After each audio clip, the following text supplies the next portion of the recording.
אהלן חברות וחברים, מה שלומכם? מזמן לא הייתי פה, אני יודע שאני התגעגעתי, מקווה שאתם גם התגעגעתם. אני מקווה שאני אצליח לעשות לפחות סקירה שבועית. שוב, מטעמי זמן, אז אני הפסקתי, אבל אני שוב חוזר לערוץ היוטיוב, מקווה להתמיד, והיום אנחנו שוב סקירה מרתקת של הגרפים של S&P, מיקס, ויקס ועוד כמה מדדים שונים, כולל ישראל.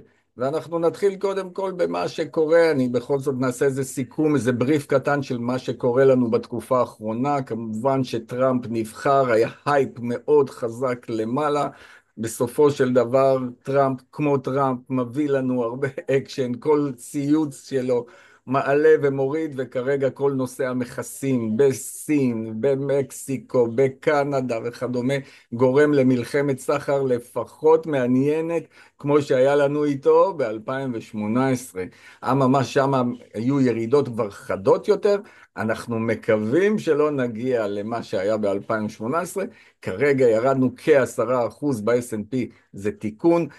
המקסימום בנסדק, לפי החוזים עתידים, ירד כ-14%, אבל היה אחרי זה תיקונים. אנחנו תכף נדון על הכל, אבל אנחנו כבר נעשה רגע share screen לאיזה משהו קצר, שדרך אינטראקטיב, שנתן קרדיט לאינטראקטיב. נעשה לכם רגע share screen, ונגיד כמה מילים של הירידות שהמשיכו כ10% ב-S&P, ומה בעצם אומרים על זה בוול סטריט. אז מדד ה-S&P 500 ירד 10% מהשיא שנקבע בפברואר, הוא נכנס לטריטוריה תיקון, שיורד שוק, 10% זה תיקון, 20% כבר קוראים לזה שוק דובי. עכשיו בוול סטריט מדווחים על שינוי באווירה בעקבת חוסר הוודאות הפוליטית. שוב, נושא המכסים שכרגע דיברתי איתכם, בסיטי אמרו שתחזיות הצמיחה ירדו, וחברות כמו גולדמן זאקס ואחרות מורידים את היעדים לסוף שנה. אממה, יש גם שטוענים, למרות זאת, ברוב בתי השקעות לא צופים מיתון, כי פתאום התחילו לחשוש ממיתון. תקשיבו, לפני חודש-חודשיים דיברו שהאינפלציה פתאום מרימה את הראש, עכשיו מיתון. אני לא חושב שאנחנו לא פה ולא פה, אבל בבלק רוק אמרו שהם עדיין במשקל יתר על מניות אמריקאיות. מדובר בעצם בתיקון בריא, אחרי רלי שנבע מתמחור יתר. בקרסון גרופ ציינו שברוב המקרים תיקון של 10% לא הופך לשוק דובי, אז זה עניין של סטטיסטיקות. ב-BMO הדגישו שהתיקון הנוכחי היה מהיר במיוחד, וכאלה לרוב מתהפכים גם מהר. יעד ה-S&P 500 שלהם נשאר לסוף השנה על 6,700, זה להערכתם. הנתונים הפונדמנטליים של הכלכלה עדיין מהבבים להם בירוק. אוקיי, כרגיל אנחנו עכשיו אה, נלך לסקירות שלנו בגרפים עצמם. עוד רגע זה יעלה. בואו נראה, כן, רק שנייה אחת, מצאנו את זה. אני אעשה לכם את השאר סקרין וניכנס מיד לגרפים. אתם כרגיל, מי שעוקב אחריי כבר הרבה זמן יודע שאני אוהב לעשות את השילוב בין ה-S&P ועושה לו מיקס עם הוויקס, ומקבלים פחות או יותר רמות חשובות. אני קורא לזה רמות ביטחון מול רמות פחד. אני חייב להדגיש שוב שהסרטון הזה הוא לימודי ושיתופי בלבד, ואין באמור המלצה, וכל מי שיצפה בזה ויעשה עם זה שימוש כלשהו, זה על אחריותו הבלעדית. כמו כן, אין אינטראקציה ביני לבינכם, אין כאן לפי חוק הייעוץ, אני רק נותן ידע כרגע. אוקיי, אחרי שאמרנו את הדבר הזה, אנחנו מיד מנתחים את ה-S&P 500, שיורד כרגע כ0.25% ל-5,610. בואו נראה רגע, אקט לימודי לחלוטין, איך סוחר, במיוחד סוחרי הסווינג, צריכים להגיב בשווקים כאלה, שוק שהפך להיות תנודתי מאוד. לסוחר בטווח ארוך, הוא צריך פשוט לבלוע את הצפרדע, כמו שאומרים, ולחכות לרמות מסוימות כדי אפילו לאסוף. אז זה סוחר לטווח ארוך כרגע, יש לו חווה את הירידות האלה, אבל יש לו הרבה יותר רוגע כרגע, כי כשהשוק תנודתי, סוחרים יותר של הטווח הקצר חווים כרגע יותר אתגרים פסיכולוגיים. ובואו נראה אבל מה בכל זאת מבחינת כללים של ניתוח טכני פסיכולוגיה בשוק ההון, מה עלינו לעשות כדי להקטין את הסיכונים שלנו.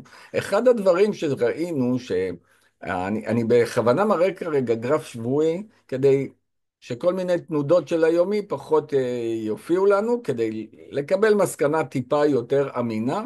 אז אנחנו רואים שבטווח הקצר היה את קו האלכסוני, ברגע ששברנו אותו ושברנו את 6040, זה כבר היה איזה סוג של תמרור שעלינו לעשות משהו. כל אחד מה שהוא למד. לאחר מכן יש את הטווח הבינוני, את הקו האלכסון של טווח בינוני, שטווח בינוני בדרך כלל מוגדר שבועות עד חצי שנה פלוס מינוס, אוקיי? גם הוא נשבר, זה אומר שברגע שטווח בינוני נשבר, it's different story. זה בהחלט חייבים לעשות מעשה טיפה אגרסיבי, הגנתי יותר בתוך תיקים. זה מה שקורה בדרך כלל לסוחרים שהם פעילים. שוב, אני מדבר, זה לא למשקיעים של טווח ארוך. אוקיי, אז שברנו כרגע מצב, אנשים מבוהלים, אנשים שנמצאים בהשקעות בטווח קצר, חוטפים, כולם חוטפים, אבל מה קורה בסופו של דבר? סוחר לטווח הקצר, נקרא לזה למסחר סווינג, כמה שבועות, צריך לבחון את הרמות שנוצרו לנו בגרף עכשיו השבועי. אנחנו רואים שיש לנו פה את התבנית שחשודה כתבנית היפוך, אבל כל עוד לא נקבל אישור מעליה, משמע מעל 5,760 סגירה בשבוע, אנחנו לא נהיה עם רמת ביטחון גבוהה. טכני לחלוטין, לימודי לחלוטין. שוב, חצינו אלכסון טווח קצר, חצינו אלכסון טווח ארוך. את הרמת תמיכה הקריטית הזאת באזורים של סביבות 5,800, שברנו גם אותה, נעצרנו פה ואנחנו רוצים לבדוק את העניין האם נמשיך לרדת או לעלות. אף אחד לא יודע, אנחנו לא נביאים, ושלא ימכרו לכם סיפורים שזה ההזדמנות עכשיו לטיסה למעלה, או שיש כאלה שיגידו נפילה וצלילה של עוד 10-20%. אל תיזהרו, לא ללכת אחרי דברים כאלה שמנבאים לכם. אתם לכו תלמדו, שאתם תקבלו ביטחון יותר גדול אם אנחנו נשבור את התבנית היפנית המאוד ידועה הזאת ב-5,760, נקווה שגרף שבועי יסגור מעל, זה תהיה הנקודה הראשונה של ביטחון. שוב, נקודה ראשונה. אנחנו הולכים גם אחרי זה לוויקס, ואנחנו רואים גם נקודת אור כלשהי. קודם כל היה מאוד מאוד שלילי בשבועות האחרונים, כך שאנחנו הגענו לרמות מטורפות של 29, 30 ויקס, כמעט 30. אלה רמות מאוד מאוד תנודתיות ומסוכנות, משמע רמת הפחד מאוד גבוהה. עכשיו, אנחנו מנתחים את הוויקס בשתי צורות. קודם כל אני בודק מה הוויקס 9 ימים עושה לעומת הוויקס הרגיל, וראינו שביום שישי האחרון הוא כבר השתווה, הם היו באותו גודל, היה 21.70, משהו כזה. משמע שאנחנו נמצאים במצב של טיפה השתפר, כי לפני זה הוויקס 9 ימים היה מעליו, משמע זה דבר שלילי לשוק. עכשיו הם השתוו, אז זה יכול להיות שיש פה בעצם סימן חיובי, קטן. עכשיו, מה שעלינו לראות, אני סימנתי לי לעצמי תמרורי אזהרה. אם אנחנו נמצאים בתקופה הזאת באדום, בין 18 ל-23, משמע משהו עם סיכון גבוה. אם אני אראה שאנחנו חוצים שוב את ה-23 ומעלה, זה כבר לא רק סיכון גבוה, זה כבר פאניקה בשווקים, אז בהחלט צריך להיזהר. אנחנו, למרות שחזרנו שוב לתוך הקובייה הזאת בין 18 ל-23, עדיין אמרנו זאת רמת סיכון גבוהה. בין 14.4 ל-18, שוב זה ניתוח קר ומאוד מאוד על טווחים קצרים של ויקס, כי ויקס לא ניתן לנתח לטווח ארוך. אז ראינו 14.4 עד 18 זה סיכון בינוני, 12 עד 14.4 זה יהיה סיכון נמוך. אז אנחנו הפכנו להיות בפאניקה, בכל אופן, לפי הוויקס, חזרנו חזרה, שזה נקודת אור קטנה ראשונה. אז אם אנחנו עושים את השילוב, אנחנו יכולים בעזרת הוויקס להבין שיש תקווה שהתיקון חזרה כלפי מעלה יחזור השבוע, אין לנו מושג, פשוט רמת הביטחון עלתה קצת. זה אומר שאנחנו, יש איזה סימנים חיוביים. כרגע השוק פתח שלילי, 0.25%, אבל זה לא נורא, זה יכול עוד להתהפך.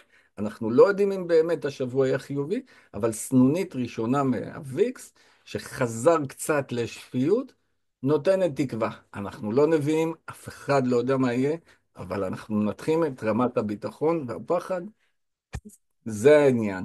אז אוקיי, אז סימן קטן חיובי לשבוע הקרוב, בינתיים זה לא מתקיים.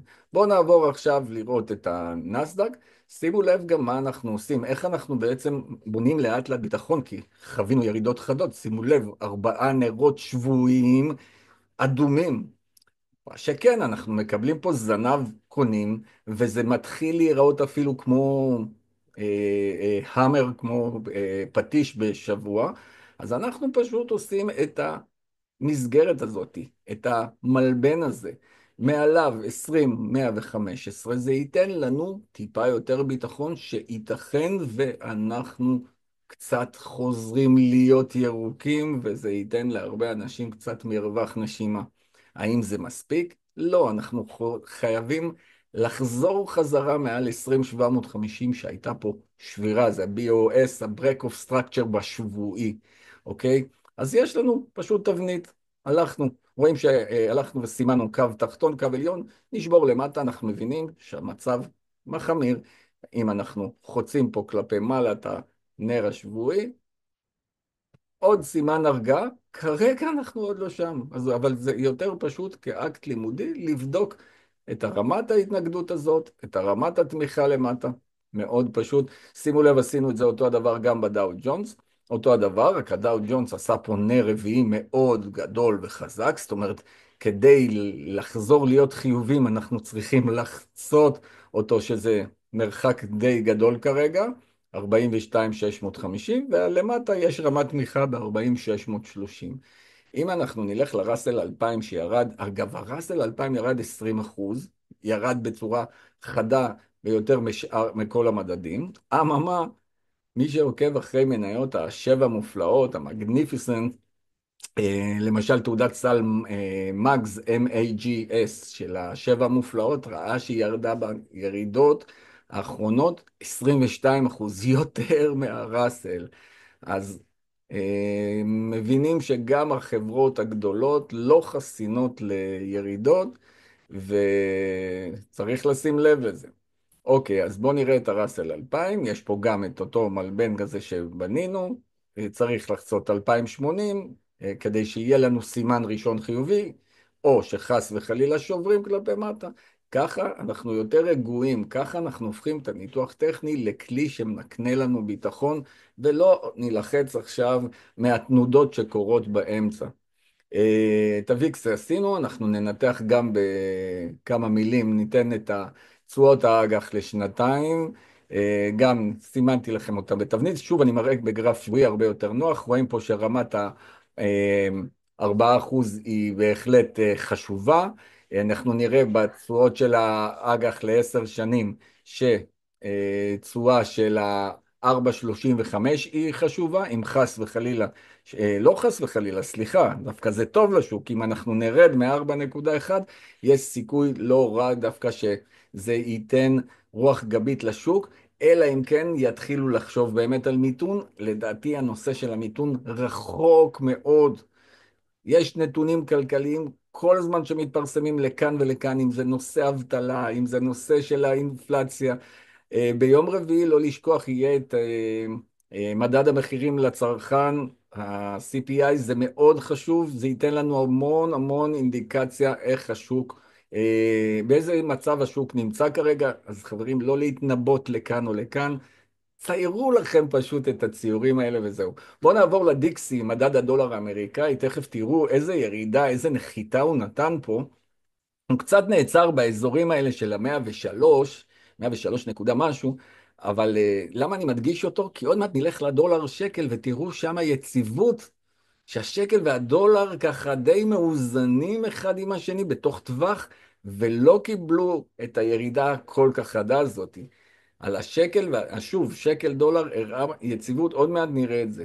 בואו נעבור עכשיו לביטקוין, ביטקוין, איך אפשר בלי, אין אחד היום שלא מדבר על הקריפטו, אבל מה שחשוב, תראו בגרף השבועי, ציינתי לכם פה טווחי ביניים בחלק העליון, טווחי ביניים בחלק התחתון, בין 108,400 106,200 ל-108,400 זה החלק העליון, זה כדי לפרוץ לשיאים חדשים של כל הזמנים, ומה שנתן לנו פה את התמיכה די הרבה זמן זה היה בין 90,000 ל-91,600 שנשבר כלפי מטה. עכשיו חובה על הביטקוין, כאילו להוכיח את עצמו, והוא יצטרך לעשות את זה בעוצמה, כדי לחזור חזרה מעל ה-91,600 ולהתבסס שם. כל עוד זה לא קורה, ורק הוא חוזר לעשות ריטס, להגיד שלום בסביבות ה-90,000, ופתאום להתקפל אחורה, זה סימן לא יהיה חיובי.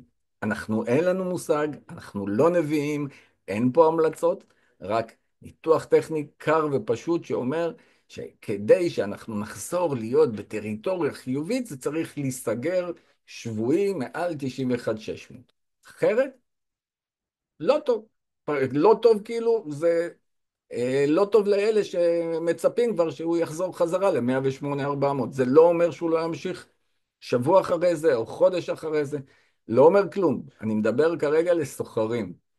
אוקיי, מה לגבי האיתריום? האיתריום שחווה ירידה מאוד חדה, אנחנו רואים שגם הוא נעצר ברמת תמיכה היסטורית, סביב, אני בודק פה, 1,900, בין 1,900 משהו כזה, והייתה לו תמיכה שנשברה של 2,120, שאנחנו חשוב לסוחרי הקריפטו והאיתריום, שהוא יחזור מעל 2,120 לפחות, כדי להתבסס שם, שיש סימן ראשון קטן חיובי. אנשים כל הזמן שואלים, רגע, זה זמן לאסוף, זה.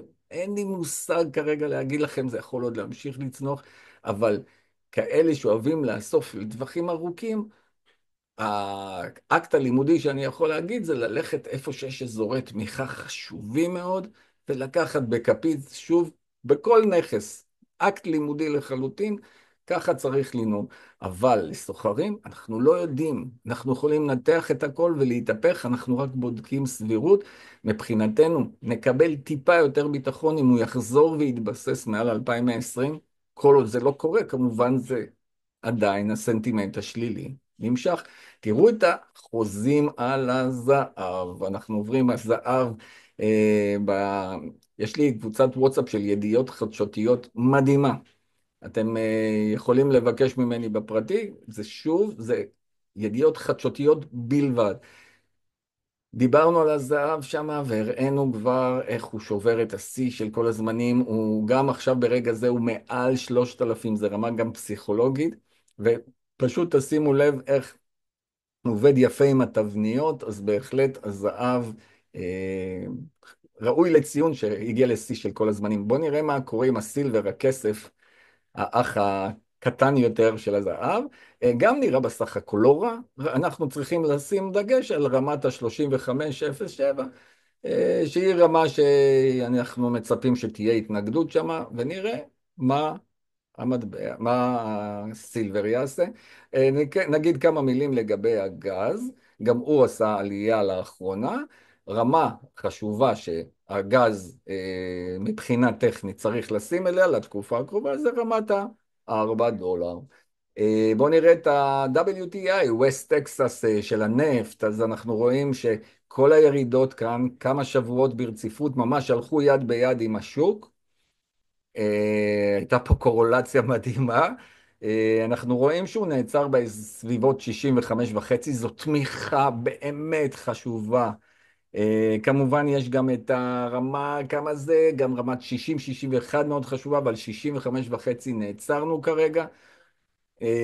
ואנחנו צריכים לבדוק מה קורה. שוב, רמת 65.5, האם באמת מצליחים לתמוך שם וחוזרים לעלייה, או שזה ישבור וילך ל-level הבא.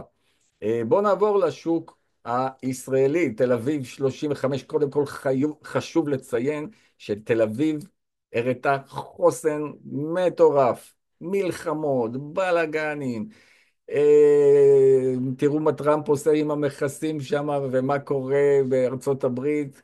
יורד כבר הנסדק, ירד 14% ואנחנו שמרנו על יציבות. נכון, גם כאן היו קצת ירידות, אממה, אנחנו יותר הגענו לתוך התלכדות, יותר התכנסות לתוך משולש, ותחילת השבוע דווקא פתח חיובי, אתמול היו עליות יפות, ופרצנו את המשולש. בעיקרון זה נקרא סימן חיובי, אף אחד לא יודע אם הוא יחזור חזרה או לא, אני לא רוצה, אנחנו גם לא בקורס כרגע, זה אקט לימודי, שאני רק אומר, סימן V1 חיובי, התחלתי קרה, שוב הכל יכול להתקלקל ולחזור, אבל שימו לב כל פעם, אם אנחנו נצייר פה שוב כאלה התכנסויות, בינתיים המומנטום הוא חיובי, מעבר לזה, זה לא מחייב שזה מה שיישאר. כרגע הבורסה עובדת ואנחנו נמצאים בללא שינוי על 2,530. תל אביב 90 על אותו עיקרון נתנה זינוק יפה, שוב זה גרף שבועי, ניתן לראות שפרצה פה אלכסון, אז כרגע שוב השוק הישראלי חיובי, גם תל אביב 90 על אותו עיקרון בדיוק, תל אביב 125 כרגע. כל ילד בן 3 היה רואה, השוק הישראלי חיובי. כל יכול גם להשתנות. בואו תראו את תל אביב בנקים שהובילו, קודם כל רווחים מטורפים לבנקים שכל רבעון צומחים ברמה מטורפת. רמת ה-5,910, שיא של כל הזמנים, נפרצה. אממה, שימו לב, יש נר שקוראים לו דוג'י, וזה מה שקיבלנו בשבוע האחרון, נר של חוסר החלטה, ניסיון לעלות, המוכרים נותנים בראש. ניסיון לרדת, הקונים מחזירים חזרה. בקיצור, נר עם חוסר החלטה, משמע, be careful, צריך קצת להיזהר, זה יכול להמשיך לטוס, יכול גם לשנות למטה, זה נר שצריך להגיד לכל סוחר טכני, תיזהר, תבדוק. תראה מה קורה, כי זה 50-50, ממש אין פה יתרון לקונים ולא למוכרים. בואו נראה עכשיו את תל אביב נדל"ן, שדווקא הוא ירד והתממש יחד עם מה שקרה בארצות הברית, קיבל 4 שבועות אדומים, אבל גם הוא נעצר, ועשיתי לו את אותה תבנית, כמו שעשיתי ל-S&P, לנסדק, לדאו, לראסל, הליכה צידית, נוצר לנו נר של חוסר החלטה, קראנו לו דוג'י, ומעליו ייתן סימן חיובי, מתחתיו, כמובן סימן שלילי.